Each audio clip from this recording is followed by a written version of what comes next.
সেদিন শাশুড়ি মা আর শ্বশুরমশাইকে নিয়ে মেয়েকে কোলে করে চলেছিলাম একটা নতুন রেস্টুরেন্টে খেতে। মেমারিতে আগেই বলেছি সুন্দর সুন্দর রেস্টুরেন্ট হয়েছে, তার মধ্যে এই রেস্টুরেন্টটা কিন্তু মন ছুঁয়ে যায়। এর নাম হচ্ছে কাপ অফ লাভ। সেখানে গিয়েই সেইখানকার মাহল বা অ্যাটমসফিয়ার দেখেই তো মন ভালো হয়ে গেল। এত সুন্দর সাজিয়েছে, ছোট্ট জায়গার উপরে কি সুন্দর পরিপাটি করে, নিট অ্যান্ড ক্লিন, আর ভীষণ সুন্দর করেছে কাউন্টারটা। বসার জায়গা থেকে শুরু করে অনেকটা স্পেস, কখনোই বেশি এক্সস্টিং মনে হয়নি। চলো এবারে খাবার দিকে যাওয়া যাক।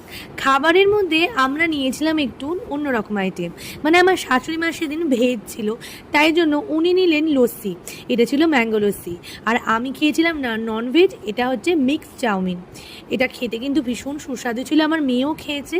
আর তারপর ছিল চিকেন স্টিম মোমো, ভীষণ সুন্দর খেতে, ওদের পরিবেশনাটাও খুব ভালো, আর খাবারগুলোর কোয়ালিটিও যথেষ্ট ভালো। আমার মেয়েও খেলো, আমার শ্বশুরমশাই, আমি তিনজন মিলে এই ননভেজগুলো খেয়েছিলাম, কারোরই শরীর খারাপ হয়নি। চল আমাদের খাবার দাবার কমপ্লিট, এবার বাড়ি যাওয়ার পালা। তবে রেস্টুরেন্ট থেকে বেরোনোর পরেও দেখলাম কিছুটা জায়গা ওরা ভীষণ সুন্দর আর্টিস্টিকভাবে সাজিয়েছে। আজকে আমার ভিডিওটা কেমন লাগলো অবশ্যই জানিও। সুন্দর সুন্দর ভিডিও দেখতে আমাকে ফলো করো। আজকে এলাম, দেখা হবে এবার অন্য কোনো ভিডিওই। ততক্ষণ সবাই ভালো থেকো, সুস্থ থেকো, টাটা।